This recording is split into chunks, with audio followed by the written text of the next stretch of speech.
Hi friends, welcome to my channel. ಇದು ಬಂದ್ಬಿಟ್ಟು Madavara metro station. ಹಾಸ್ಪಿಟಲ್ಗೆ ಹೋಗೋಣ ಅಂತೇಳಿ ಬಂದಿದ್ದೀವಿ ಮೆಟ್ರೋ ಸ್ಟೇಷನ್ಗೆ.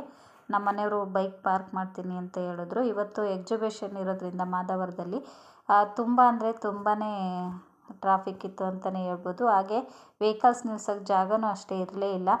ಅಲ್ಲಿ ಮೆಟ್ರೋ ಸ್ಟೇಷನಲ್ಲಿ ನಿಲ್ಸೋದಕ್ಕೆ ಆಗಲಿಲ್ಲ. ಮುಂದೆಗಡೆ ಹೋಗಿ ಸ್ವಲ್ಪ ಮುಂದೆ ನಿಲ್ಲಿಸ್ಬಿಟ್ಟು ಬಂದರು. ಪಾರ್ಕಿಂಗಿಗೆ ಜಾಗನೇ ಇರಲಿಲ್ಲ. ನೋಡ್ತಾ ಇದ್ದೀರಾ ಎಷ್ಟೊಂದು ವೆಹಿಕಲ್ಸ್ ನಿಂತಿದೆ ಅಂತ ಹೇಳ್ಬಿಟ್ಟು. ಇನ್ನು ಹಾಸ್ಪಿಟಲ್ಗೆ ಯಾರಿಗೆ ಅಂತ ಅನ್ನೋದಾದರೆ ನನಗೇನೆ. ಅಂದರೆ ಸ್ವಲ್ಪ ಜಾಯಿಂಟ್ ಪೇನ್ ಇರೋದ್ರಿಂದ ಅಂದರೆ ಟ್ರೀಟ್ಮೆಂಟ್ ತೊಗೊಳ್ತಾ ಇದ್ದೀನಿ ಅಂತ ಹೇಳಿದ್ನಲ್ವ. ಹಾಗಾಗಿ 3 ಮಂತ್ಸ್ಗೊಂದ್ಸಲ ಚೆಕಪ್ ಇರುತ್ತೆ. ಹಾಗಾಗಿ ಹೊರಟಿದ್ದೀವಿ ನಾನು ಹಸ್ಬೆಂಡು. ನಮಗೆ ಅಪಾಯಿಂಟ್ಮೆಂಟ್ ಇದ್ದಿದ್ದು 12:45 ಬಟ್ ನಾವು ಹೋಗಿದ್ದು 1 o'clock ಆಯಿತು. ಅಂದರೆ ಟೈಮಿಂಗ್ ಸರಿಯೋದಕ್ಕೆ ಹೋಗೋಕ್ಕಾಗಲಿಲ್ಲ. ಒಂದು 1/4 ಗಂಟೆ 20 ನಿಮಿಷ ಒಂದು ಸ್ವಲ್ಪ ಲೇಟ್ ಆಯಿತು ಅಂತಲೇ ಹೇಳ್ಬೋದು. ಈ ಮಧ್ಯಾಹ್ನ ಆಗಿರೋದ್ರಿಂದ ಮೆಟ್ರೋ ಏನು ಅಷ್ಟೊಂದು ರಶ್ ಇರಲಿಲ್ಲ, ಫ್ರೀಯಾಗೇ ಇತ್ತು. ಹಾಗಾಗಿ ಮೆಟ್ರೋದಲ್ಲೇ ಹೋಗೋಣ ಅಂತೇಳಿ ಹೋದ್ವಿ. ಅಂದರೆ ಬೈಕು ಕಾರು ಎಲ್ಲ ಹೋದರೆ ಸುಮ್ಮನೆ ಕೆಳಗಡೆ ಹೋದರೆ ಟ್ರಾಫಿಕ್ಕು. ಈಗ ನಾವು ಹೋಗ್ತಿರೋ ಅಂಥ ಹಾಸ್ಪಿಟ್ಲು ಮೆಟ್ರೋ ಸ್ಟೇಷನ್ ಪಕ್ಕನೇ ಇರೋವಂಥದ್ದು. ಅಂದರೆ ಇಸ್ಕಾನ್ ಹತ್ರ ಮಹಾಲಕ್ಷ್ಮಿ ಇದೆಯಲ್ವ, ಅದ್ರ ಪಕ್ಕನೇ. ಅಂದರೆ ಆಟೋದಲ್ಲಿ ಹೋಗೋ ನೆಸಸರಿನೂ ಇಲ್ಲ, ಬೈಕಲ್ಲಿ ಹೋಗೋ ನೆಸಸರಿನೂ ಇಲ್ಲ, ಕಾಲ್ನಡಿಗೆಲೇ ಹೋಗ್ಬೋದು. ಅಲ್ಲಿಂದ ಅಲ್ಲಿಗೆ ಒಂದು 5 ಮಿನಿಟ್ಸ್ ಆಗುತ್ತೆ ಅಷ್ಟೇ. ಮೆಟ್ರೋ ಸ್ಟೇಷನ್ ಪಕ್ಕನೇ ಇದೆ ಹಾಸ್ಪಿಟಲು. ಹಾಗಾಗಿ 3 ಮಂತ್ಸ್ಗೊಂದ್ಸಲ ಚೆಕಪ್ ಇರೋದ್ರಿಂದ ಇಲ್ಲಿಗೆ ಇಸ್ಕಾನ್ ಟೆಂಪಲ್ ಪಕ್ಕನೇ ಇರೋದು. ಅಂದರೆ ನೆಕ್ಸ್ಟ್ ಸ್ಟೇಷನ್ನೇ. ಹಾಗಾಗಿ ಅಲ್ಲಿಗೆ ಹೊರಟಿದ್ದೀವಿ. ಇದು 2ನೇ ಟೈಮು ನಾನು ಈ ಹಾಸ್ಪಿಟಲ್ಗೆ ಹೋಗ್ತಾ ಇರೋವಂಥದ್ದು. ಮುಂಚೆ ಅಮ್ಮರೂರಿಗೆ ಹಿರಿಯೂರಲ್ಲೇ ತೋರಿಸ್ತಾ ಇದ್ದೆ. ಅಲ್ಲಿಗೆ ಏನಂತಂದರೆ ಒಂದಿನ ಹೋಗೋದಕ್ಕೆ ಬರೋದಕ್ಕೇ ಟೈಮ್ ಎಷ್ಟಾಗುತ್ತೆ. ಒಂದಿನ ಅಲ್ಲೇ ಉಳ್ಕೋಬೇಕಾಗುತ್ತೆ. ಮಕ್ಳಿಗೆ ಸ್ಕೂಲೆಲ್ಲ ಇರುತ್ತಲ್ವ, ಹಾಗಾಗಿ ಸ್ವಲ್ಪ ರಿಸ್ಕ್ ಆಗುತ್ತೆ ಅಂತ ಹೇಳ್ಬಿಟ್ಟು ಈ ಹಾಸ್ಪಿಟಲ್ಗೆ ಇಲ್ಲೇ ತೋರಿಸ್ತಾ ಇದ್ದೀವಿ. ಅಂದರೆ ಡಾಕ್ಟ್ರು ನಮಗೆ ಹೇಳಿದ್ರು ಅಲ್ಲೇ ತೋರಿಸ್ಕೋಬೋದು ಅಂತೇಳಿ. ಹಾಗಾಗಿ ಇದೇ ನೋಡಿ ನಾವು ತೋರಿಸ್ತಾ ಇರೋಂಥ ಹಾಸ್ಪಿಟಲ್ಲು. ಇದು ಬಂದುಬಿಟ್ಟು ಆಫ್ಟಿಪ ಸೂಪರ್ ಸ್ಪೆಷಾಲಿಟಿ ಹಾಸ್ಪಿಟಲ್ಲು. ಇದು ಅದೇ ಹೇಳಿದ್ನಲ್ವ 2ನೇ ಟೈಮ್ ಬರ್ತಾ ಇರೋದು ಅಂತ. ಒಂದು 4 ಮಂತ್ಸ್ ಮೇಲೇ ಆಯಿತು. 3 ಮಂತ್ಸ್ ಕೇಳಿದ್ರು ಬಟ್ ನಾನು ಬರಲಿಲ್ಲ. ಟ್ಯಾಬ್ಲೆಟ್ಸ್ ಇನ್ನೂ ಇತ್ತು ಸ್ವಲ್ಪ. ಹಾಗಾಗಿ ಎಲ್ಲ ಪೂರ್ತಿಯಾಗಿ ಖಾಲಿ ಆದಮೇಲೆ ಹೋಗೋಣ ಅಂತೇಳಿ ಬಂದಿರಲಿಲ್ಲ. ಈಗ ಬರೋ ಅಷ್ಟರಲ್ಲಿ ಸ್ವಲ್ಪ ಜನನೂ ಇದ್ದರು. ಅಂದರೆ ತುಂಬ ಜನ ಏನಿರಲಿಲ್ಲ, ಒಂದು 3-4 ಜನ ಇದ್ದರು. ಅವ್ರು ಆದಮೇಲೆ ನಮ್ಮದೇನೆ ಇದ್ದಿದ್ದು. ಈಗ ಸ್ವಲ್ಪ ಹೊತ್ತು ವೆಯ್ಟ್ ಮಾಡಿ ಅಂತ ಹೇಳಿದ್ರು. ಕೂತ್ಕೊಂಡಿದ್ದೀವಿ. ನಮ್ಮ ಮನೆಯವರಲ್ಲಿ ಫೈಲ್ ರೆಡಿ ಮಾಡಿಸ್ತಾ ಇದ್ದಾರೆ. 3 ಮಂತ್ಸ್ಗೊಂದ್ಸರಿ ಬ್ಲಡ್ ಚೆಕಪ್ ಇರುತ್ತೆ. ಫಸ್ಟ್ ಹೋದ ತಕ್ಷಣ ಬ್ಲಡ್ ಚೆಕಪ್ ಮಾಡ್ತಾರೆ. ಅದು ರಿಪೋರ್ಟ್ ಬರೋ ತನಕ ಒಂದು 1/2 hour ಆಗುತ್ತೆ. ಅಲ್ಲೇ ವೆಯ್ಟ್ ಮಾಡಿಬಿಟ್ಟು ಆಮೇಲೆ ತೋರಿಸ್ಕೊಂಬಿಟ್ಟು ಬರ್ತೀವಿ. ಇನ್ನು ನನ್ನ ಮಗಳಿಗೆ ಎಲ್ಲ ಎಕ್ಸಾಮ್ ನಡೀತಾ ಇರೋದ್ರಿಂದ ಅವಳಿಗೆ 12:30ಗೆ ಬಿಟ್ಬಿಡ್ತಾರೆ. ಫುಲ್ ಡೇ ಇರೋದಿಲ್ಲ. ಹಾಗಾಗಿ ಅವಳು ಬಂದಳು. ಅವಳನ್ನ ಅಮ್ಮನ ಹತ್ರ ಅಲ್ಲೇ ನನ್ನ ತಮ್ಮರ ಮನೆ ಹತ್ರ ಬಿಟ್ಬಿಟ್ಟು ಬಂದೆ. ನಾನು ತೋರಿಸ್ತಾ ಇರೋವಂಥದ್ದು ಇಲ್ಲಿ ಶರತ್ ಕುಮಾರ್ ಅನ್ನೋ ಡಾಕ್ಟ್ರು. ಅಂದರೆ ಇವತ್ತು ಯಾವ್ಯಾವ ಡಾಕ್ಟ್ರೆಲ್ಲ ಸಿಗ್ತಾರೆ ಅನ್ನೋದನ್ನು ಇಲ್ಲಿ ಲೀಸ್ಟ್ ಬರೆದಿರ್ತಾರೆ. ಅಂದರೆ ಅವತ್ತಿನ ದಿನದಲ್ಲಿ ಯಾವೆಲ್ಲ ಡಾಕ್ಟರ್ ಸಿಗ್ತಾರೆ ಅಂತ. ಸ್ಟಾರ್ಟಿಂಗಲ್ಲೇ ಇದೆ ಅಲ್ವಾ ಶರತ್ ಕುಮಾರ್ ಅಂತ, ಅವ್ರ ಹತ್ರ ನಾನು ಟ್ರೀಟ್ಮೆಂಟನ್ನು ತಗೊಳ್ತಾ ಇರೋವಂಥದ್ದು. ನಡಿ ನಡಿ ನಡಿ ಮುಂದೆ ಅನ್ನ ಪಪ್ಪಾಗ ಅಲ್ಲೇ ನಿಂತೈತಲ್ಲ ನೋಡು.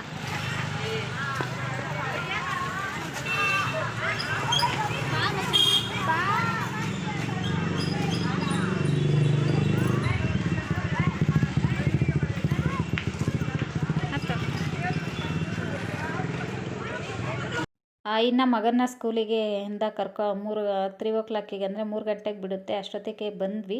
ಅಂದರೆ ನಾವು ಬೇರೆ ಕೆಳಗಡೆ ಹೋಗಿದ್ರೆ ಆಗ್ತಾ ಇರಲಿಲ್ಲ. ಬಸ್ಸಲ್ಲಿ ಬೈಕಲ್ಲಿ ಹೋಗಿದ್ರೆ, ಮೆಟ್ರೋದಲ್ಲಿ ಹೋಗಿರೋದ್ರಿಂದ ಟೈಮಿಗೆ ಸರಿಯಾಗಿ ರೀಚ್ ಆಗೋದಕ್ಕಾಯಿತು.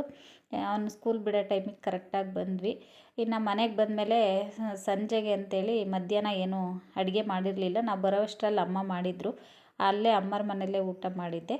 ಹಾಗಾಗಿ ಈಗ ಸಂಜೆಗೆ ಇದು ಮಶ್ರೂಮ್ ಬಿರಿಯಾನಿ ಮತ್ತು ಕಬಾಬ್ ಮಾಡೋಣ ಅಂಥೇಳಿ ಮಾಡ್ತಾಯಿದ್ದೀನಿ. ಫಸ್ಟು ಮಶ್ರೂಮ್ನ ಈ ರೀತಿಯಾಗಿ ಮೇಲ್ಗಡೆ ಸಿಪ್ಪೆ ಎಲ್ಲ ತೆಗೆದು ಕ್ಲೀನ್ ಮಾಡ್ಕೋಬೇಕಾಗುತ್ತೆ. ಫಸ್ಟು ಸಿಪ್ಪೆ ತೆಗೆಯೋದಕ್ಕಿಂತ ಮುಂಚೆ ಅರಿಶಿನ ಪುಡಿ ಉಪ್ಪು ಹಾಕ್ಬಿಟ್ಟು 2 ಸಲ ನೀಟಾಗಿ ವಾಶ್ ಮಾಡ್ಕೋಬೇಕು. ಅದರ ಮೇಲ್ಗಡೆ ಮಣ್ಣೆಲ್ಲ ಇರುತ್ತಲ್ಲ, ಅದೆಲ್ಲ ಹೋದ ನಂತರ ಈ ರೀತಿಯಾಗಿ ಸಿಪ್ಪೆ ತೆಗೆದು ನಿಮ್ಗೆ ಯಾವ ಶೇಪಲ್ಲಿ ಬೇಕೋ ಆ ಶೇಪಲ್ಲಿ ಮಶ್ರೂಮ್ನ ಕಟ್ ಮಾಡ್ಕೋಬೋದು. ನಾನು ಮಶ್ರೂಮ್ನ ಕಟ್ ಮಾಡಿಕೊಂಡು ಈಗ ಕಬಾಬ್ಗೆ ರೆಡಿ ಮಾಡ್ಕೊಳ್ತಾ ಇದ್ದೀನಿ. 2 ಸ್ಪೂನಷ್ಟು ನಾನು ಕಬಾಬ್ಗೆ ಒಂದು ಬೌಲ್ ತಗೊಂಡು 2 ಸ್ಪೂನಷ್ಟು ಕಾರ್ನ್ಫ್ಲೋರ್ನ ಹಾಕಿದ್ದೀನಿ. 1 ಸ್ಪೂನಷ್ಟು ಅಕ್ಕಿ ಹಿಟ್ಟನ್ನು ಹಾಕಿದ್ದೀನಿ. ಜೊತೆಗೆ 1 ಸ್ಪೂನಷ್ಟು ಕಡಲೆ ಹಿಟ್ಟನ್ನು ಹಾಕಿದ್ದೀನಿ. ಜೊತೆಗೆ ರುಚಿಗೆ ತಕ್ಕಷ್ಟು ಉಪ್ಪನ್ನು ಹಾಕಿದ್ದೀನಿ. ಹಾಗೆ ಸ್ವಲ್ಪ ಗರಂ ಮಸಾಲನ ಹಾಕ್ಕೊಳ್ತಾ ಇದ್ದೀನಿ. ಹಾಗೆ ಸ್ವಲ್ಪ ಅಚ್ಚ ಖಾರದ ಪುಡಿ, ಖಾರಕ್ಕೆ ತಕ್ಕಂತೆ ಸ್ವಲ್ಪ ಅಚ್ಚ ಖಾರದ ಪುಡಿನ ಹಾಕಿದ್ದೀನಿ. ಜೊತೆಗೆ ಸ್ವಲ್ಪ ಕಸ್ತೂರಿ ಮೇಥಿನ ಈ ರೀತಿ ಪುಡಿ ಮಾಡಿಬಿಟ್ಟು ಕ್ರಷ್ ಮಾಡಿ ಹಾಕ್ತಾಯಿದ್ದೀನಿ. ಕಸ್ತೂರಿ ಮೇಥಿನ ಒಳ್ಳೆ ಟೇಸ್ಟ್ ಕೊಡುತ್ತೆ, ಹಾಗೆ ಘಮನೂ ಚೆನ್ನಾಗಿ ಬರುತ್ತೆ ಕಸ್ತೂರಿ ಮೇಥಿ ಹಾಕಿದ್ರೆ. ಜೊತೆಗೆ ಒಂದು 3/4 ಟೇಬಲ್ ಸ್ಪೂನಷ್ಟು ಶುಂಠಿ ಬೆಳ್ಳುಳ್ಳಿ ಪೇಸ್ಟನ್ನು ಸಹ ಹಾಕ್ತಾಯಿದ್ದೀನಿ. ಜೊತೆಗೆ ಸ್ವಲ್ಪ ಫುಡ್ ಕಲರ್ನ ಬಳಸ್ತಾ ಇದ್ದೀನಿ. ಇದು ಆಪ್ಷನಲ್ಲು, ಫುಡ್ ಕಲರು ಹಾಕ್ಬಾರ್ದು ಅಂತ ಹೇಳ್ತಾರೆ, ಬಟ್ ಮಕ್ಕಳು ತಿನ್ನೋದ್ರಿಂದ ಅವ್ರಿಗೆ ಸ್ವಲ್ಪ ಕಲರ್ಫುಲ್ಲಾಗಿದ್ರೇ ಇಷ್ಟ. ಅದು ಅಲ್ಲದೆ ಯಾವಾಗಲೂ ನಾನೇನು ಫುಡ್ ಕಲರ್ ಯೂಸ್ ಮಾಡಲ್ಲ ಅಲ್ವಾ, ಹಾಗಾಗಿ ಸ್ವಲ್ಪ ಫುಡ್ ಕಲರ್ನ ಯೂಸ್ ಮಾಡ್ತೀನಿ, ತುಂಬ ರೇರು. ಹಾಗಾಗಿ ಸ್ವಲ್ಪ ಫುಡ್ ಕಲರ್ನ ಹಾಕಿ, ರುಚಿಗೆ ತಕ್ಕಷ್ಟು ಉಪ್ಪನ್ನು ಹಾಕಿ, ಸ್ವಲ್ಪವಾಗಿ ನೀರನ್ನು ಹಾಕ್ಬಿಟ್ಟು ನಾವು ಇದನ್ನು ಕಲಿಸ್ಕೋಬೇಕಾಗುತ್ತೆ. ಸ್ಪೂನಲ್ಲೆಲ್ಲ ಅಷ್ಟು ಇದು ಸೆಟ್ಟಾಗಲ್ಲ, ಹಾಗಾಗಿ ಈ ರೀತಿ ಕೈ ಹಾಕ್ಬಿಟ್ಟು ಕೈಯಲ್ಲಿ ಕಲಸೋದ್ರಿಂದ ಟೇಸ್ಟೂ ಚೆನ್ನಾಗಿ ಬರುತ್ತೆ. ಸ್ಪೂನಲ್ಲಿ ಅಷ್ಟು ಚೆನ್ನಾಗಿ ಬರಲ್ಲ, ಬೆರಳದ್ದು ಕೈ ಬಿದ್ರೇ ಅದ್ರ ರುಚಿ ಅಂತ ಹೇಳ್ಬೋದು ಯಾವುದೇ ಅಡುಗೆಗಾದ್ರೂ. ಈಗ ಕೈಯಲ್ಲೇ ನಾನು ಚೆನ್ನಾಗಿ ಮಿಕ್ಸ್ ಮಾಡ್ಕೊಳ್ತಾ ಇದ್ದೀನಿ. ಉಪ್ಪು ಖಾರ ಎಲ್ಲ ಚೆನ್ನಾಗಿ ಹಿಟ್ಟಿನ ಜೊತೆ ಬೆರಿಬೇಕು. ಚೆನ್ನಾಗಿ ಮಿಕ್ಸ್ ಮಾಡಿಕೊಂಡು ನಂತರ ನಾನು ಈಗ ತೋರಿಸ್ತಾ ಇದ್ದೀನಲ್ಲ, ಅದಕ್ಕೆ ನಾನು ಹಿಟ್ಟನ್ನು ರೆಡಿ ಮಾಡ್ಕೊಂಡಿದ್ದೀನಿ. ಈಗ ನಾನು ಮಶ್ರೂಮ್ ಫುಲ್ಲು ಡ್ರೈ ಆಗಿದೆ, ಅದರಲ್ಲಿ ಯಾವುದೇ ರೀತಿ ನೀರಿನ ಅಂಶ ಇಲ್ಲ. ಈಗ ಈ ಮಶ್ರೂಮ್ನ ಇದಕ್ಕೆ ಸೇರಿಸ್ಕೊಳ್ತಾ ಇದ್ದೀನಿ. ನಾನು ಕಬಾಬ್ಗೆ ಸ್ವಲ್ಪ ದಪ್ಪವಾಗೇ ಹೆಚ್ಚಿಟ್ಕೊಂಡಿದ್ದೀನಿ ಮಶ್ರೂಮನ್ನು. ಈಗ ಇದನ್ನು ಹಾಕ್ಬಿಟ್ಟು ಗಟ್ಟಿಯಾಗಿ ಕಲಸೋದಕ್ಕೆ ಹೋಗಬಾರ್ದು. ಮೇಲೆ ಸ್ಮೂತಾಗಿ ಈ ರೀತಿ, ಅಂದರೆ ಕಟ್ ಆಗಿಬಿಡುತ್ತೆ, ಅದು ಸ್ಮೂತಾಗಿರುತ್ತಲ್ವ ಮಶ್ರೂಮ್, ಹಾಗಾಗಿ ಈ ರೀತಿಯಾಗಿ ಸ್ಮೂತಾಗಿಯೇ ನಾವು ಮಿಕ್ಸ್ ಮಾಡ್ಕೋಬೇಕಾಗುತ್ತೆ. ನೋಡಿ, ಈ ರೀತಿಯಾಗಿ ಮಿಕ್ಸ್ ಮಾಡಿಕೊಂಡ್ರೆ ಆಯಿತು. ಈಗ ಎಲ್ಲ ಕಡೆನೂ ಮಶ್ರೂಮ್ಗೆ ಚೆನ್ನಾಗಿ ಮಸಾಲೆ ಹಿಡ್ದಿದೆ. ಈಗ ಇದನ್ನು ನಾವು ಒಂದು 1/2 ಅವರ್ ಅಥವಾ 1 ಅವರು ರೆಸ್ಟ್ ಮಾಡೋದಕ್ಕೆ ಇಡೋಣ. ನಾನೊಂದು 3/4 ಅವರ್ ಇಟ್ಟಿದ್ದೆ. ಈಗ ಅದು ನೆನೆಯೋಷ್ಟರಲ್ಲಿ ಬಿರಿಯಾನಿನ ಮಾಡ್ಕೊಳ್ಳೋಣ ಅಂತೇಳಿ, ಮಶ್ರೂಮ್ ಬಿರಿಯಾನಿ ಮಾಡ್ಕೊಳ್ಳೋಣ ಅಂತ 1-2 ಸ್ಪೂನಷ್ಟು ನಾನು ಇಲ್ಲಿ ಮುಂಚೆನೇ ಎಣ್ಣೆನ ಹಾಕಿದ್ದೀನಿ. ಕುಕ್ಕರ್ ಬಿಸಿ ಆಗೋದಕ್ಕೆ ಇಟ್ಟಿದ್ದೆ. ಈಗ ಅದ್ರ ಜೊತೆಗೆ 1.5 ಟೇಬಲ್ ಸ್ಪೂನಷ್ಟು ತುಪ್ಪನ ಹಾಕ್ಕೊಂಡಿದ್ದೀನಿ. ಇಲ್ಲಿ ಎಣ್ಣೆ ತುಪ್ಪ ಎರಡನ್ನೂ ಬಳಸಿದ್ದೀನಿ. ಈಗ ಅದಕ್ಕೆ ಮಸಾಲೆ ಪದಾರ್ಥಗಳನ್ನ ಲವಂಗ, ಕಸ್ತೂರಿ ಮೇಥಿ, ಜೊತೆಗೆ ಸ್ವಲ್ಪ ಸೋಂಪು, ಮರಾಠಿ ಮೊಗ್ಗು, ಚಕ್ಕೆ, ಕಲ್ಲು ಹೂವು, ಚಕ್ರ, ಜೊತೆಗೆ ಪಲಾವ್ ಎಲೆ, ಏಲಕ್ಕಿ ಎಲ್ಲನೂ ಇಷ್ಟನ್ನು ನಾನು ಸೇರಿಸ್ಕೊಳ್ತಾ ಇದ್ದೀನಿ. ಅಷ್ಟನ್ನು ಒಟ್ಟಿಗೆ ಹಾಕ್ಕೊಳ್ತಾ ಇದ್ದೀನಿ. ಇದು ಸ್ವಲ್ಪ ಫ್ರೈ ಆಗಲಿ. ಜಾಸ್ತಿ ಕಪ್ಪಾಗಿಬಿಟ್ರೆ ಟೇಸ್ಟೇ ಕೆಟ್ಟೋಗುತ್ತೆ. ಜಾಸ್ತಿ ಫ್ರೈ ಆಗೋದು ಬೇಡ, ಸ್ವಲ್ಪ ಫ್ರೈ ಆದರೆ ಸಾಕು. ನೋಡಿ, ಈ ರೀತಿಯಾಗಿ ಫ್ರೈ ಆದ ನಂತರ ಅದಕ್ಕೆ 2 ಈರುಳ್ಳಿನ ಉದ್ದುದ್ದವಾಗಿ ಹೆಚ್ಚಿಟ್ಕೊಂಡಿದ್ದೆ, ಆ ಈರುಳ್ಳಿನೂ ಸಹ ಇದಕ್ಕೆ ಸೇರಿಸ್ತಾ ಇದ್ದೀನಿ. ಈರುಳ್ಳಿನೂ ಅಷ್ಟೇ ಹಾಕಿದ ನಂತರ ಸ್ವಲ್ಪ ಫ್ರೈ ಮಾಡ್ಕೊಳ್ಳೋಣ ಈರುಳ್ಳಿನ ಇಲ್ಲಿ ಸ್ವಲ್ಪ ಚೆನ್ನಾಗಿ ಫ್ರೈ ಮಾಡ್ಕೊಳ್ಬೇಕಾಗುತ್ತೆ. ಅಂದರೆ ಕಲರ್ ಚೇಂಜ್ ಆಗ್ತಾ ಇದೆ, ಅಂದರೆ ಬ್ರೌನ್ ಕಲರ್ಗೆ ಚೇಂಜ್ ಆಗ್ತಿದೆ ಅನ್ನೋ ತನಕ ಈರುಳ್ಳಿನ ಸ್ವಲ್ಪ ಚೆನ್ನಾಗಿ ಫ್ರೈ ಮಾಡ್ಕೋಬೇಕು. ಅಷ್ಟರಲ್ಲಿ ಈರುಳ್ಳಿ ಫ್ರೈ ಆಗೋ ಅಷ್ಟರಲ್ಲಿ ಒಂದು ಮಸಾಲೆನ ರೆಡಿ ಮಾಡ್ಕೊಳ್ಳೋಣ. ಇದಕ್ಕೆ ನಾನು ಯಾವುದನ್ನು ಮಸಾಲೆ ಹುರಿದಾಕ್ತಿಲ್ಲ, ಮೈಲ್ಡಾಗಿ, ಅಂದರೆ ಜಾಸ್ತಿ ಮಸಾಲೆ ಹಾಕದೇ ಇರೋ ಥರ ಬೇಗನೆ ಕ್ವಿಕ್ಕಾಗಿ ಆಗಬೇಕು, ಹಾಗೆ ಟೇಸ್ಟಿಯಾಗಿರಬೇಕು, ಆ ರೀತಿಯಾಗಿ ಮಾಡ್ತಾಯಿದ್ದೀನಿ. ಕಡಿಮೆ ಸಮಯದಲ್ಲೇ ಮಾಡ್ಬೋದು. 1 ಹಿಡಿಯಷ್ಟು ಪುದೀನ, 1 ಹಿಡಿಯಷ್ಟು ಕೊತ್ತಂಬರಿನ ಹಾಕಿದ್ದೀನಿ.